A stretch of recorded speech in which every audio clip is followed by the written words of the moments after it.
Thank you. Thank you for coming, sharing your stories. So I read a little bit about each of you. Thank you for giving me those introductions to share.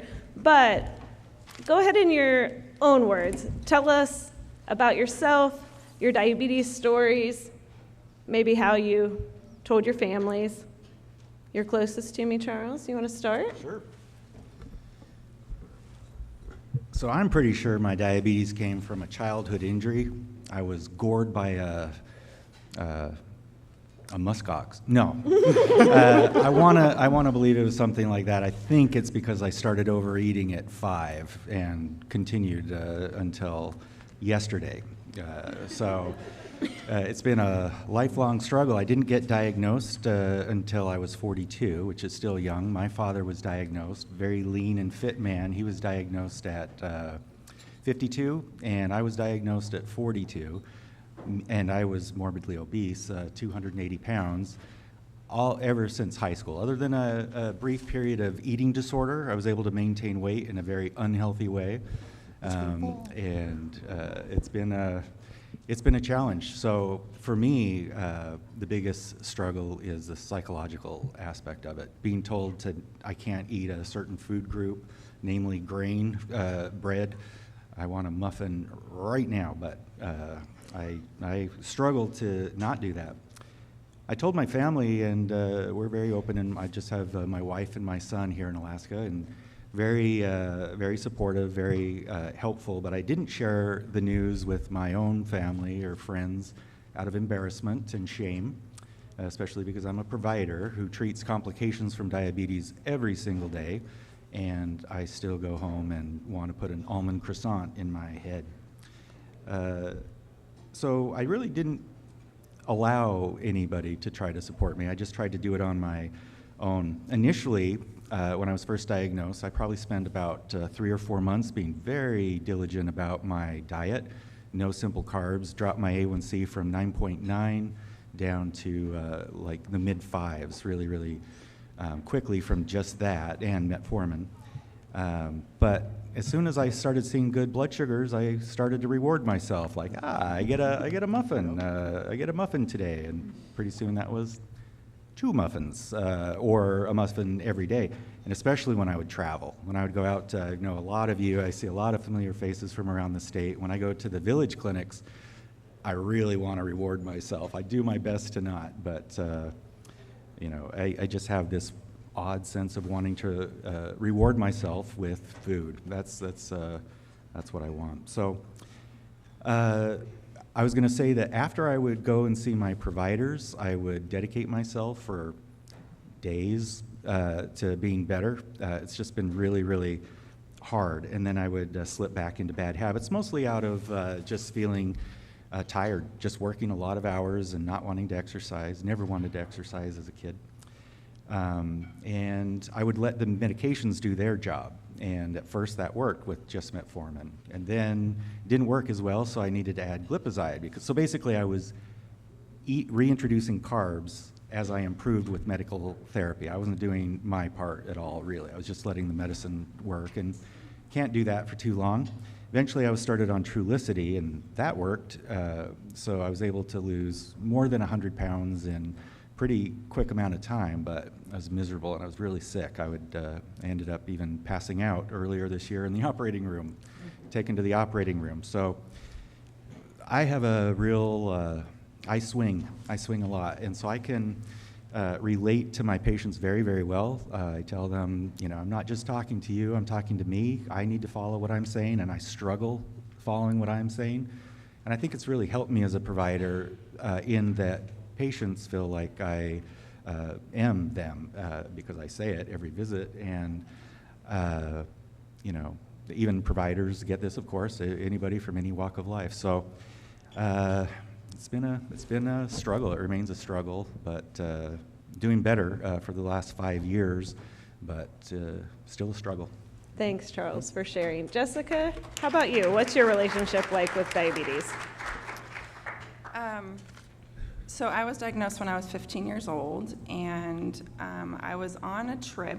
I don't know if anybody's familiar with Close Up, but I was on a trip with a group of my students, and we were going to Washington, D.C., but before that, the leader that went with us brought us to New York City, and then we went and traveled to Philadelphia, and we did this big road trip.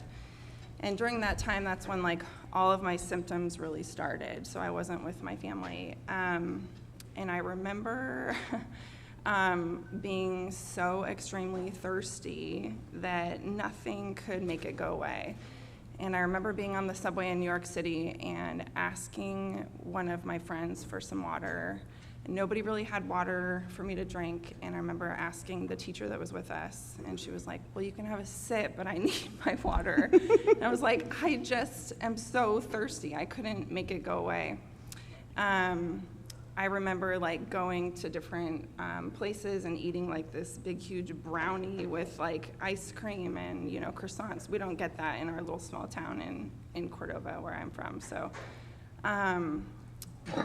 then we went to Chinatown in New York City, and I remember like, I don't know if anybody has done this before, but they have like these little tiny little like live turtles that you can get in these little cages. And I bought one and decided that I was going to bring it home, like travel with us, and then bring it home to Cordova. And so we were now in Washington, D.C., and I got an eye infection. And my turtle had an eye infection, or so it looked like. And I remember talking to my mom on the phone, and she was like, get rid of that turtle because it gave you an eye infection.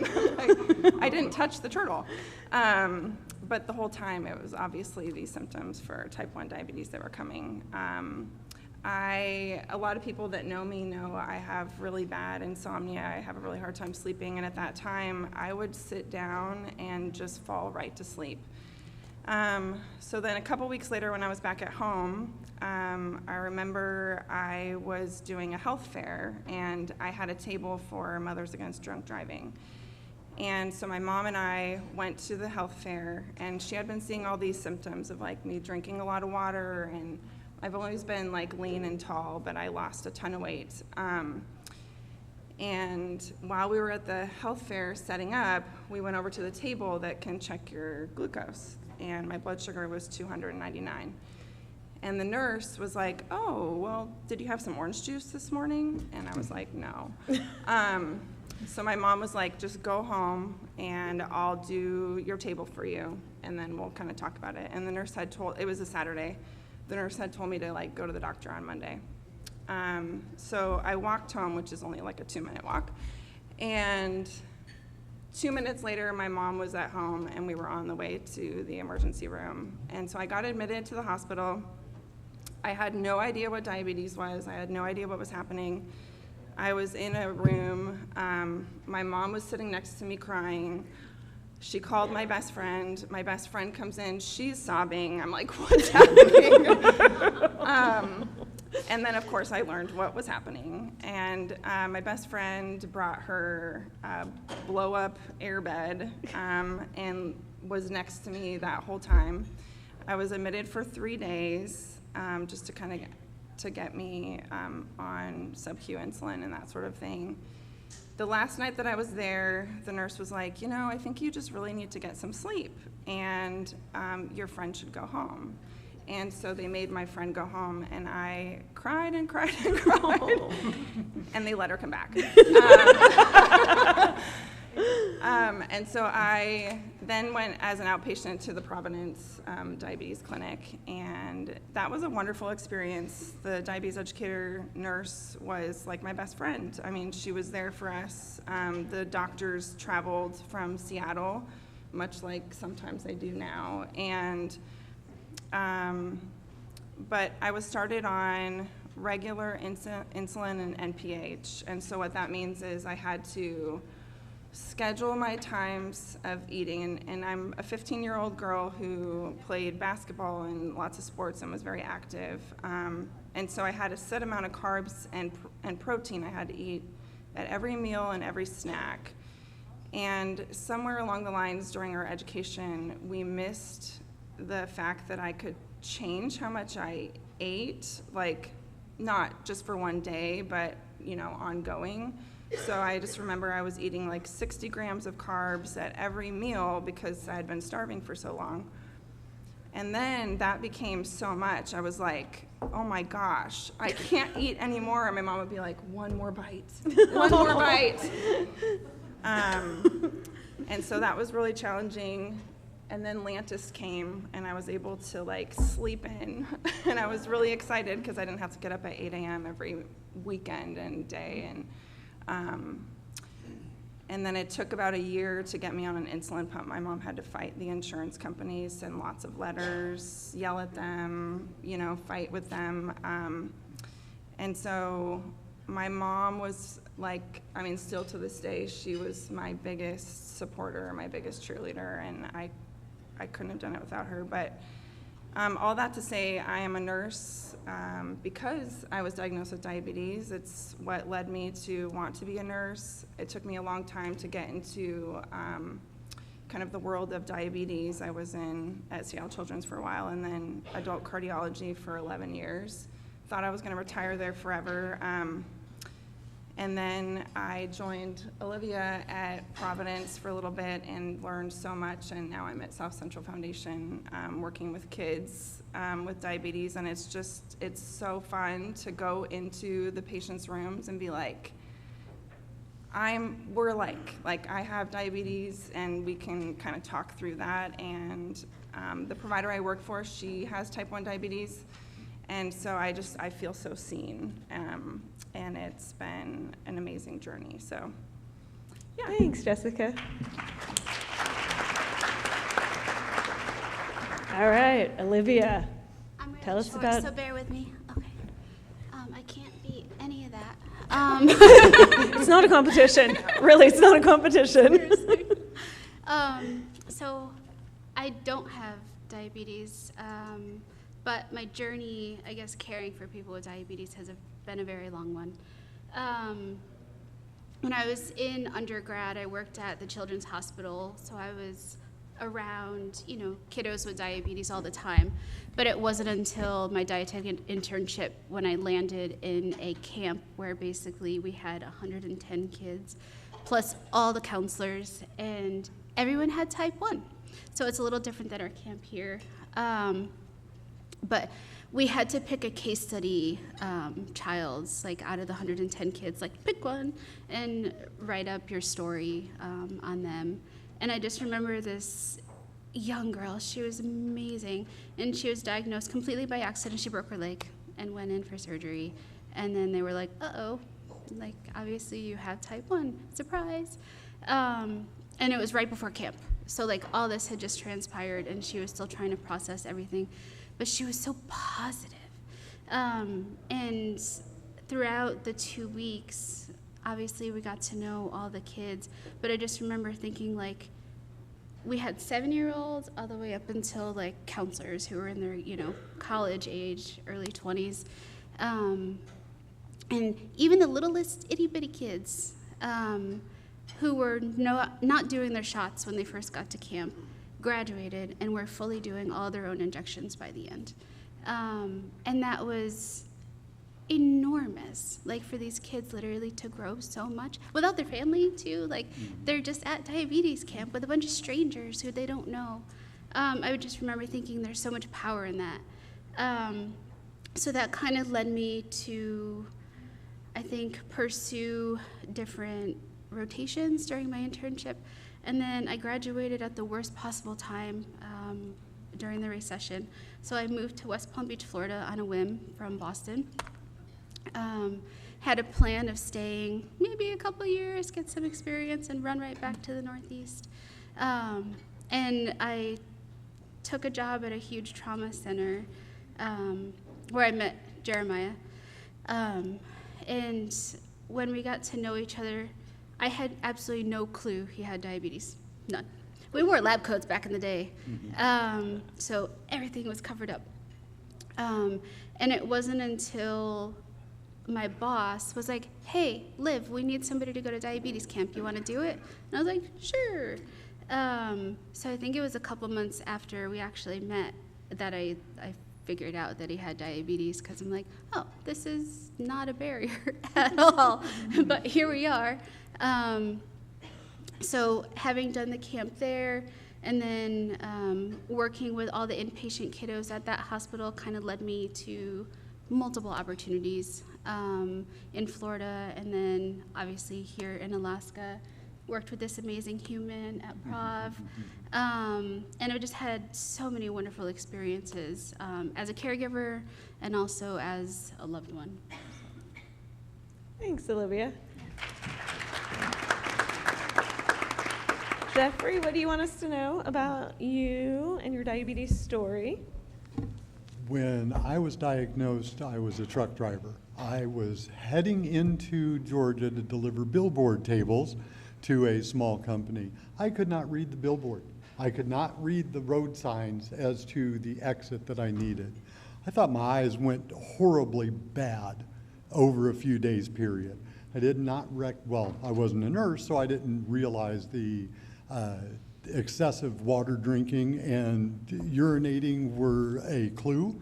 I thought, I'm drinking a gallon, I'm being a gallon, you know, that didn't realize. But got home, went straight to the eye doctor, got brand new glasses at a couple of $100, and as I was leaving, the optician looked at me and said, you know, you might want to go see your doctor before you head back out on the road.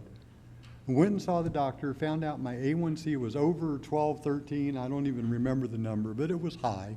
Started on, I believe, metformin back then, and within a few days was feeling much better. Didn't need the new glasses I just spent a fortune for.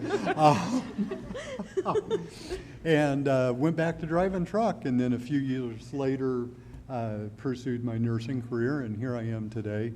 Left bedside a few years ago to pursue the nursing informatics side, and I love a lot of the technology that is catching up, that I can see everything on my phone. My provider gets all the numbers as long as I'm good,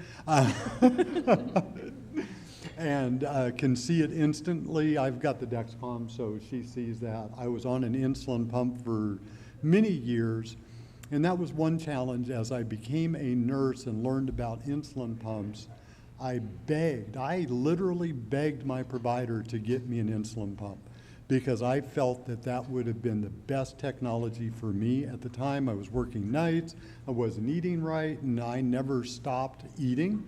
I ate the carbs, I ate everything bad. It's like, I'm just gonna eat. You know, I did not get the education I think I should have gotten back then, which is one of the other issues. It's like, you're an adult, you've got diabetes, you know, here's a pamphlet, go take care of yourself. So. All right, thanks, Jeffrey. We'll stay down there with you and just come back this way. You know, I'm a pharmacist, so I always like to talk about medicines. Did you have any surprises about medications? Things you love, things you hated? Things you think the healthcare providers in this room should think about before they prescribe them? I think the biggest thing with metformin, and one of the biggest issues with metformin, is the GI issues, and nobody talks about that. The second is when you're on insulin, they don't talk about how it makes you hungry. And I ended up almost 400 pounds, literally. Weight loss journey over the last 3 years, I've lost half of that weight and have been able to get off almost every single medicine that I was on. No more pump. I'm on a Ozempic and Jardiance now, living the best life. But back then, nobody said that all this insulin is going to drive your hunger. You're going to be hungrier, which picked up a lot of weight. Gotcha. Olivia, anything you've observed as a caregiver with medicines that you either wish you knew or that someone would have gone over more with your humans living with diabetes? With my humans, no. I mean, just insulin. Yeah. But I think as a caregiver, yeah, so much. When I've been in peds for, I don't know, 7, 8 years-ish. And before that for a long time too. And I think when a kiddo is diagnosed obviously it's so traumatic that you go through all the emotions with the family and you grieve with them and everybody's sad, and then you get to joy because you're like, it doesn't have to be a bad thing. Let's celebrate this and like figure out how to do it. But in that conversation, I think it's so important to also talk about the hunger with insulin and then the weight gain if you overindulge, you know, because I think the old mantra was eat whatever you want, just cover it. Yep, that's how it works. Yeah, and obviously that's not true at all. So I think being mindful of their emotions and like the fact that the disease is so stinking hard, and then also having to have that balance and that really hard conversation with them about food choices and how we need to look at this like an overall well-being journey, you know? Yeah. I think that's been the hardest thing. Yeah. Jessica, any medication surprises? I know you had those fixed meal times. Yeah, the and- fixed meal times were really challenging. And then just more recent, now being kind of in that pediatric endocrinology world and learning a lot more now that I'm really just engrossed in it, I would say the ultra fast acting insulins are so awesome. And I think a lot of patients maybe don't know about that or that those are options. I know I'm still on Novolog, but there's like Lumjev and Fiasp, which, you know, now that I see all these like new onset kids who have to wait 15 minutes to then eat their meal, and they are sitting there like new diagnosis or even not new, and like how frustrating is that to have to wait to eat when you're starving or you just want to eat food. So there's like these, you know, newer insulins that are covered by a lot of insurances, not all of them, but just a really good option for a lot of our patients so they can just eat when they want to eat. That is a good reminder, yeah, Yeah. of those faster acting Yeah. insulins. Charles, any medication surprises? I'd say the biggest surprise for me, and I've never been on insulin, but with the metformin and the Trulicity and the glipizide was first the GI distress with metformin. I was prescribed regular metformin, and it didn't work for a couple of weeks. And now I'm wondering, why do they make it? You know, why isn't it extended release for everyone right off the bat? The cost of the newer great medications is really, really high. I'm a practicing podiatrist, and I can't afford that Trulicity.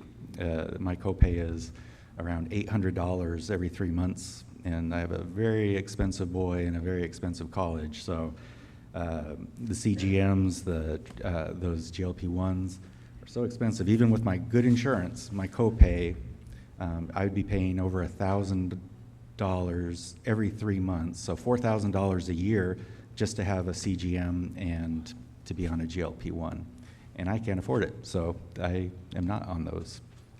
Yeah, that is, I know. Our medicines, that is probably not a problem we're going to solve today, No, but I don't think so. they are expensive. Okay, you know me, pharmacists like to talk about medicines, but we got lots of dietitians in the room too.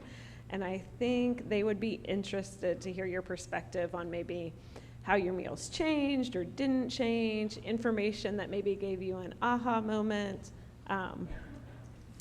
We got Charles, go for it. So I've had 3 people that connected with me in a way that my medical providers haven't. Well, these are also medical providers, of course, but my doctor prescribing my medications never connected with me as well as RD, Teresa Hicks. When I first joined the diabetes team, we took a big walk on St. Paul Island. She's amazing, and she just somehow got me to open up. I'm a pretty quiet, introverted guy, but she got me to talk about things, and I was pre-diabetic then, very overweight. And she was just so non-judgmental, meant a lot. And I knew kind of what was coming, and I still didn't change entirely, but she tried, and she made me think for the first time about really considering where I was barreling toward. Then after I was diabetic, I had the great pleasure to know Ms. Elize Rumley, RD for South Central Foundation, just incredible. She's out here today, I see her. She still looks younger than me, and she invited me to play tennis, because I used to play tennis as a teen. And within about 3 minutes, I was going to have a myocardial infarction. She sat there like the savvy veteran, just, side to side. I'm just 280 pounds, and I'm, my belly's hitting my face as I run. I was making a scene. So we had to sit. I said, I'm sorry, I'm going to die, and I don't want you to have to do CPR on me. That would be scarring for you.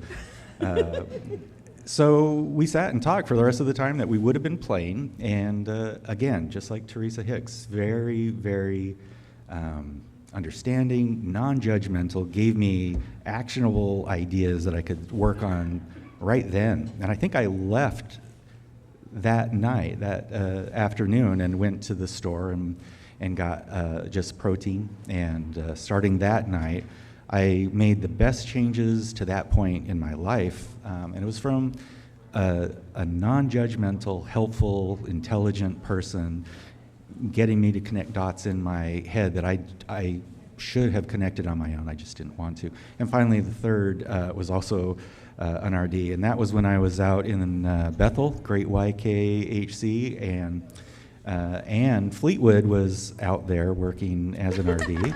And so I just do what I do. I see Marlene Smith from Kotzebue out here. She knows what I do when I'm on these field clinics. I sit right in front of my little computer, and I don't move, and I don't socialize, and I don't talk, and I don't do anything. I just sit there.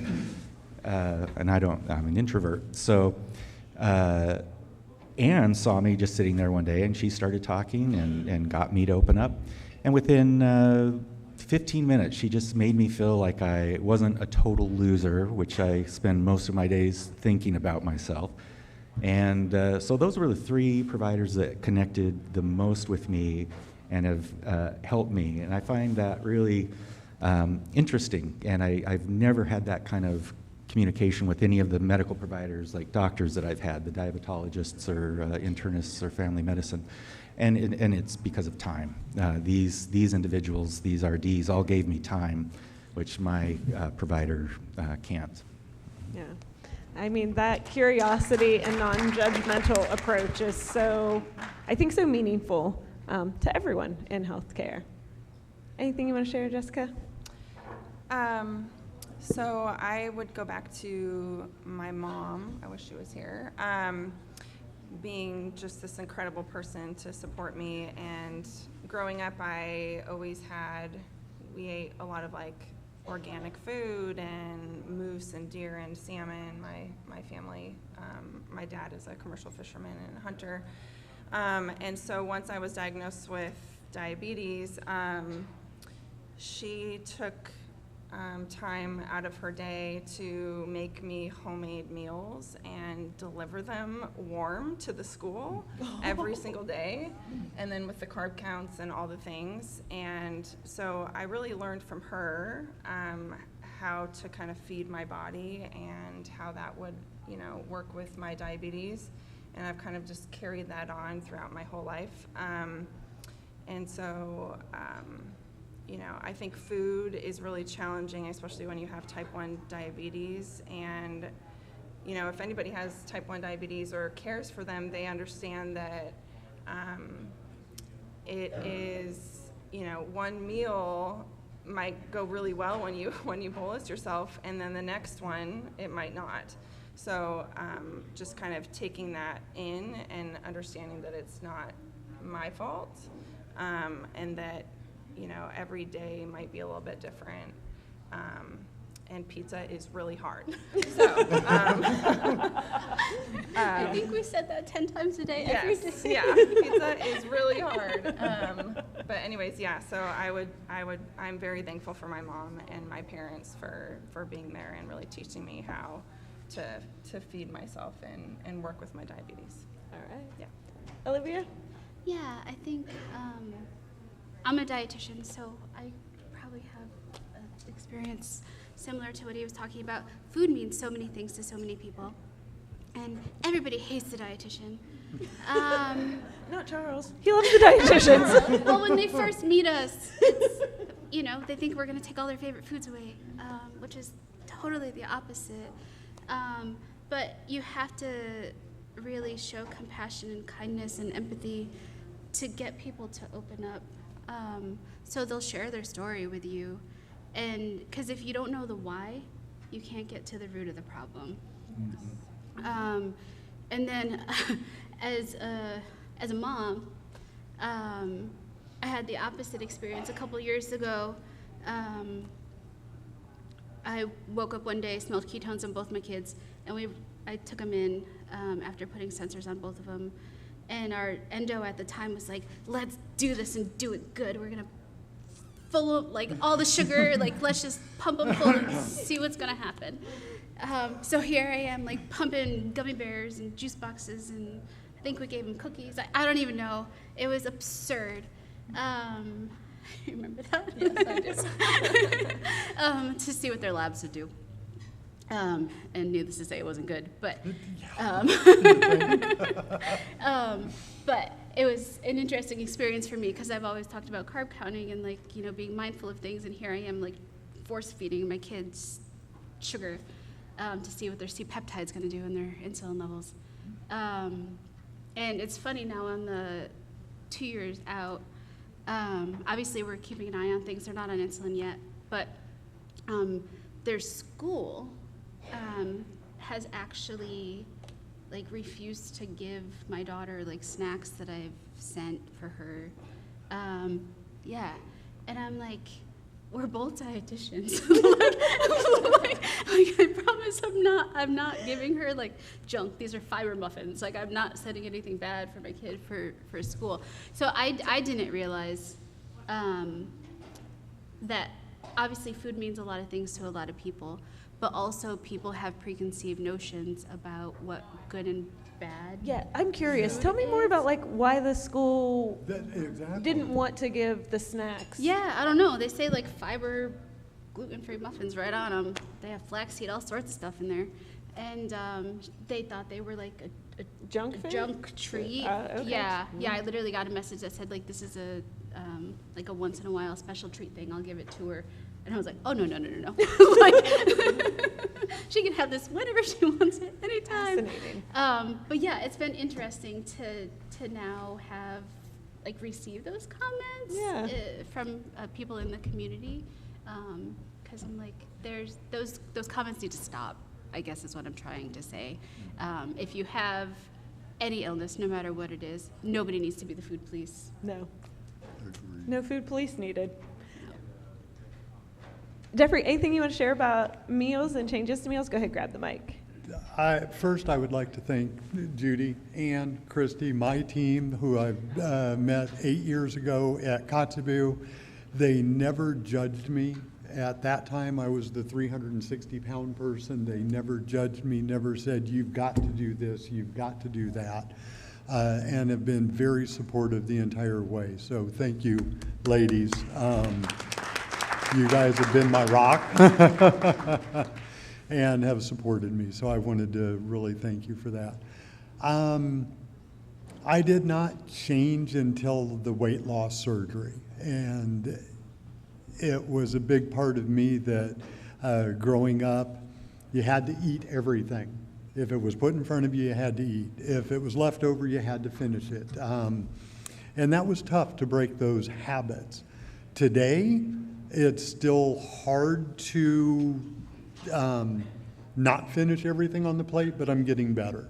I don't go out to eat often because it costs a fortune, and I don't eat it all. Some restaurants are very good. I've passed that 55, so I can get off the senior menu, but lower portions, but it's not everything you like. So it's just being mindful of what you're eating, and if you want to do it, you set your mind to it, you can do it. There is a support out there.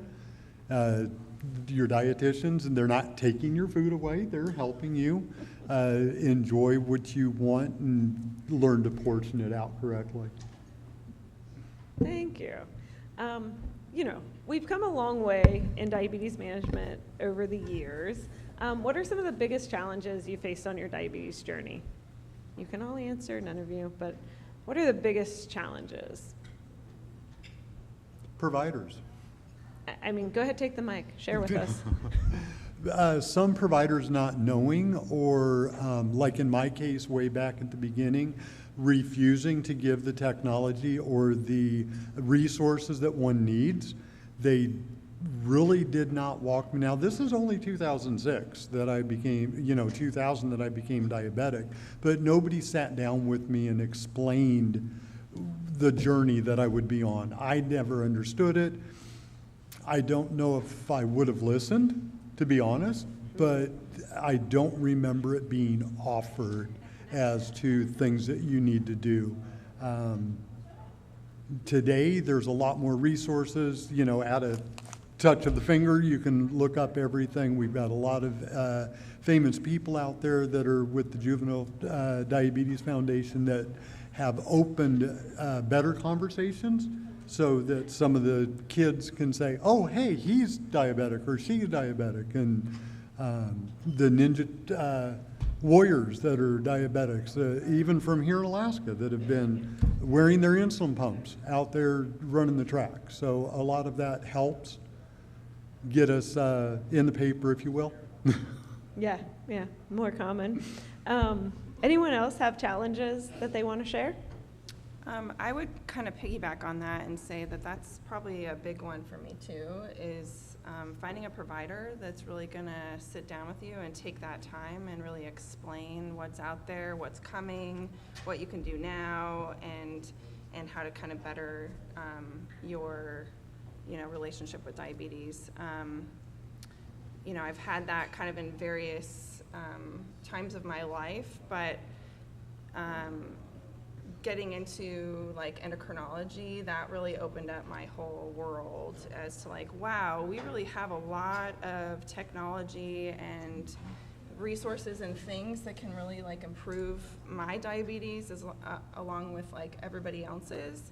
And I just didn't know, and what you don't know, you don't know. And sometimes it's really hard to like do research on your phone on your own and try to find those things. So, finding whatever that provider is that can really take that time to sit with you and kind of explain things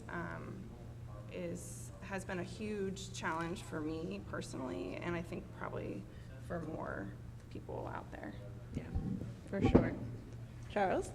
I was just going to say that I think that there's a behavioral health component, at least to my diabetes and to many, many of my patients. And I see healthy diabetics and I see very, very sick diabetics, but something that they all share with me, not all, most, is I would say depression or anxiety about the potential complications. My patients are all very, very fearful of losing a limb to diabetes, which is understandable. I worry about losing my kidneys or my eyes. So just trying to address that with some help from behavioral health, I think, could help a lot of people. Yeah, Dr. Miller, I don't know if anybody was at, I don't know when the female Dr. Miller yesterday, what talk it was, but she had said something about an A1C above 12 is really, we should ask like it's more of a mental health, a behavioral health issue, like what's in the way of you taking care of yourself? And I thought that was a really interesting way to frame that, which is kind of along lines with, I think, with what you're saying, yeah. What should we ask next? What are some of the things we need to work on to improve diabetes care in Alaska? Anyone? Finding more endocrinologists. Endos. Oh, I mean, yeah, we need to grow some endocrinologists. Or just more people passionate about diabetes, maybe. Yes. What else you guys got? For me, I think access is one of the biggest things we need. And a friend of mine ended up purchasing the Libre. I'm sorry. Oh, sorry. A friend of mine purchased the Libre out of pocket. He was borderline diabetic, had that diagnosis, but the insurance company wouldn't cover any type of CGM, which is really crazy. So he took it upon himself to purchase it out of pocket, to track his diabetes, to keep his numbers where he needed. And that seems to me, that's $400 or $500 a month out of his pocket. Yes, it's for his health, but at the same time, the insurance should have helped with that. Yeah, advocacy, policy, yeah. So, yeah, a lot of policy changes, advocacy. Who can say that? Here, you try. Any other thoughts on what we need to work on to improve diabetes care in Alaska? I think all of that is correct, but I also think we should say that Alaska, to me, is doing so much better than other places that I hear of. I don't hear about the prevention and screening that's done in this state. I'm sure there's ways to improve, but I'm really impressed with the resources that we have in this state. Huge area, small number of population, and even smaller number of providers involved. More providers would be better, but just the screening and the focus on prevention, I think is terrific. Thanks. All right. What is something you always like to see at a healthcare visit?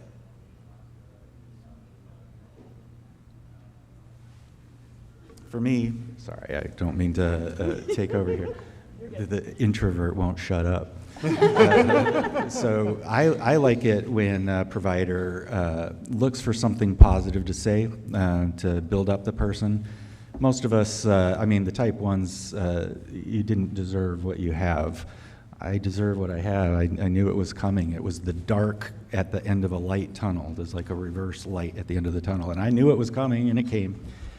So to be just built up a little bit each time is really, really nice, and it's not hard to do. I see, I get people that will actually become tearful because of just a little kindness, and I think that's what I like to see.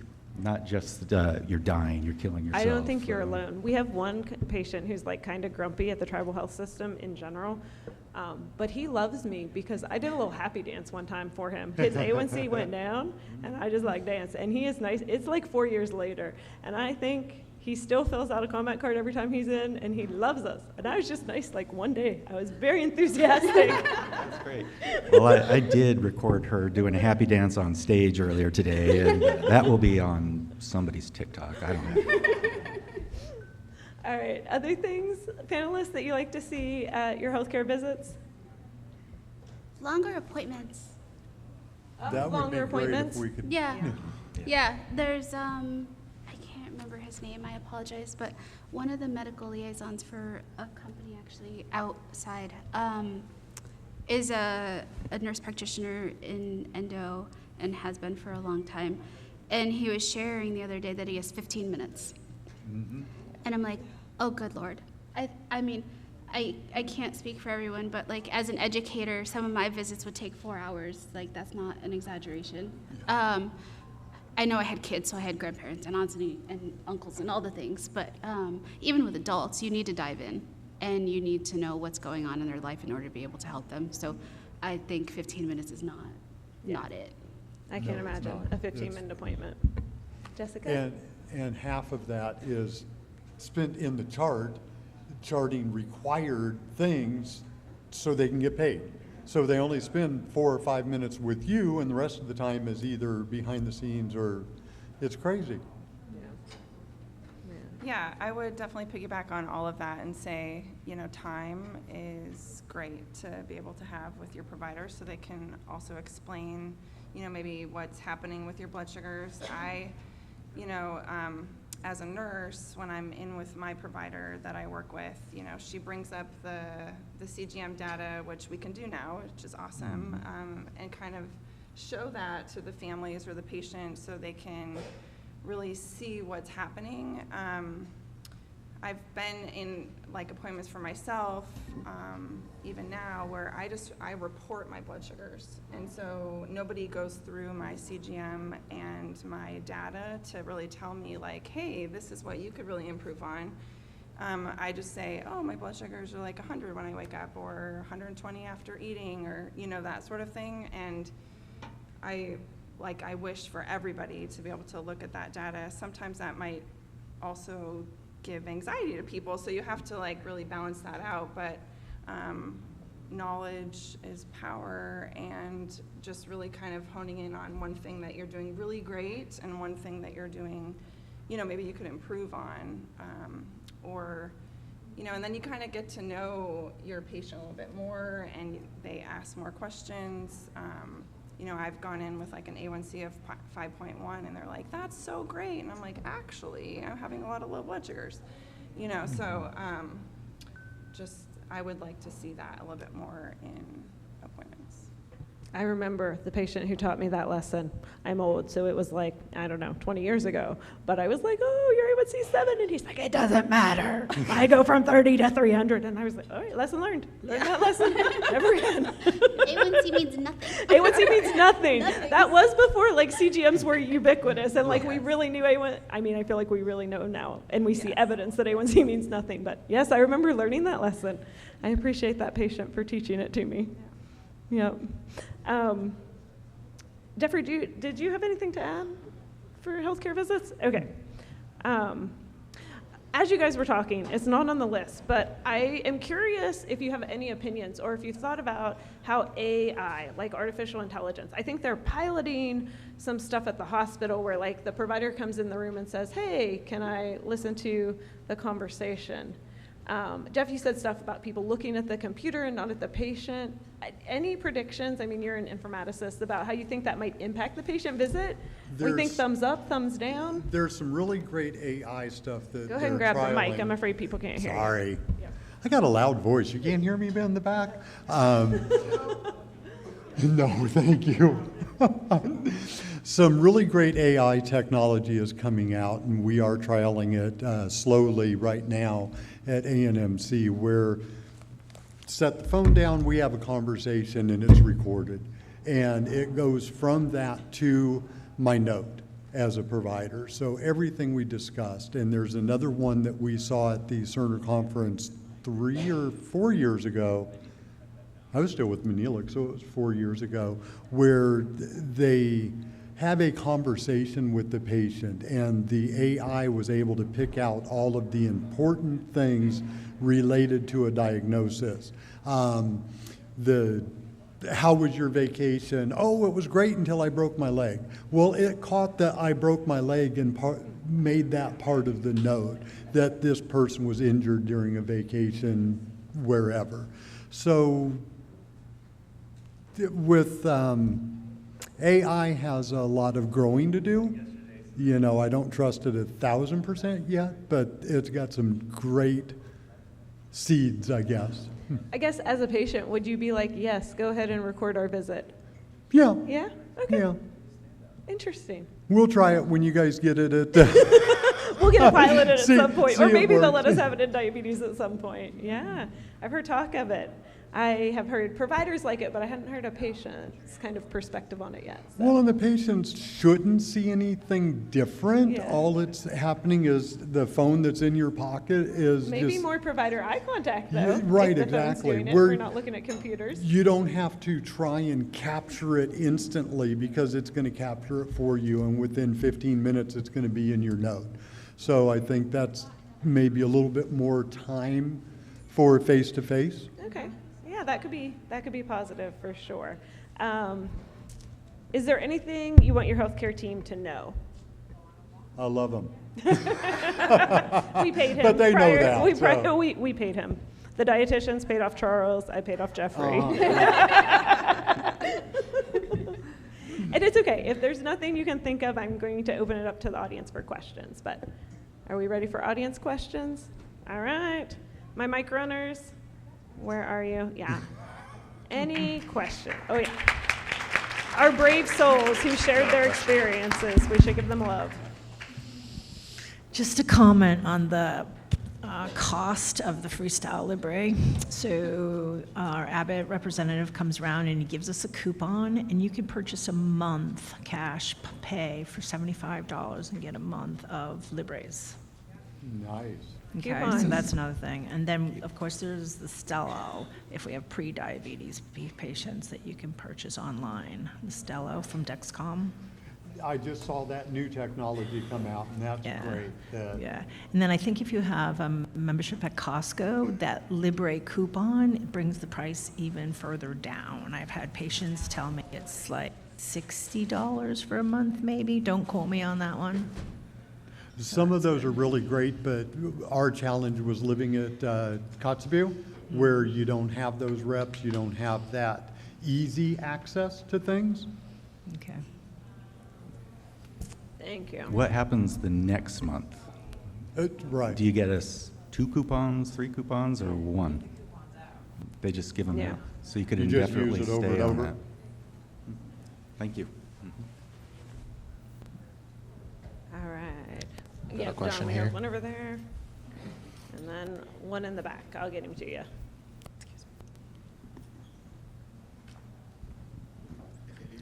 Good morning. I just wanted to comment, you mentioned doctors and wait. My doctor at the Native Hospital, I have to wait for a couple weeks out to see him. But my other doctor who moved over to Providence, and his wait list to get on his panel is like 3 years. Yeah, I mean, Alaska as a state does not have an overabundance of medical staff.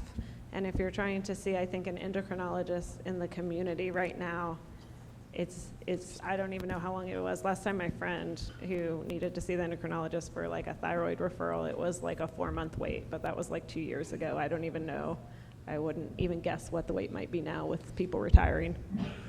Well, a few years ago, I had to switch an endocrinologist, and I had to wait 6 months for an appointment. And in the meantime, I didn't have any prescriptions, and I had to pay out of pocket for some glucose strips. And I remember going to the pharmacy and being like, I have to, like, can you just give me like 25? And it was like $100, and I was like, how? Like, this is just terrible. So, yeah, it's like months and months. Yes, and I don't know that we can quickly grow more endocrinologists. I don't know if a better approach is to have more people, more practitioners who love and provide care to people with diabetes, but it is challenging. Elise, it looks like you have the mic. Yes, thank you.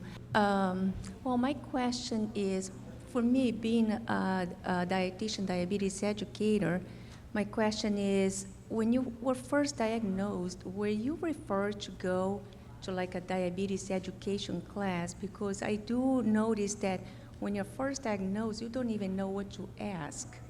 So for this DSME, you get a glimpse of everything, and from there you can do more appointments. But were you referred to, and if so, did you attend it or not? I wasn't. Yeah. No, so Jeff wasn't, no. I wasn't either. Okay. This is just Judy going into her dream world. Not very long ago, we had like a meeting with like this EHR team who wanted to know, like, if you had your magic wand, what would you add to the EHR? And this just made me think, Elise, like, wouldn't it be amazing if when people had like 2 A1Cs that met diagnostic criteria, it triggered an automatic referral to DSMES? Oh, man, I just want the EHR to make everything I want to happen in the world easy. I don't know. I haven't met an EHR yet that does that, but that's okay. John, after this one, I think there was an enthusiastic question right in the back, so we'll just last 2 questions, just for time's Just a sake. quick one. So at Capstone in Wasilla, which is in the valley, we have an endocrinologist that's telehealth. Her name's Dr. Weiss, and you can get in to see her in 3 weeks. Ooh, telehealth for the win. Telehealth, you have to come in, you talk to her via a screen because she lives in San Diego. Options. Options. It's good to have options.